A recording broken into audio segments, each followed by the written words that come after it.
कुल अऊज़ु बिरब्बिन्नास मलिकिन्नास इलाहिन्नास।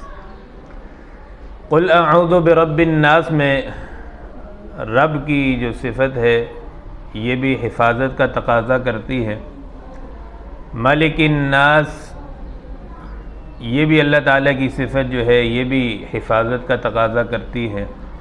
इलाहिन्नास ये भी हिफाजत का तकाज़ा करती है। गोया के लोगों के रब और लोगों के बादशाह, लोगों के माबूद, और तीनों सिफ़त जो है ये अल्लाह रब्बुल इज़्ज़त की ज़ात में जमा है और किसी और में ये सिफ़तें जमा नहीं हो सकती। तो अल्लाह रब्बुल इज़्ज़त से बेहतरीन हिफाजत करने वाला कोई और रब नहीं है। तो इसलिए फ़रमाया गया कि अल्लाह ताला की हिफाजत में आते हैं किस चीज़ से? मिन शर्रिल वस्वासिल खन्नास, जो दिलों में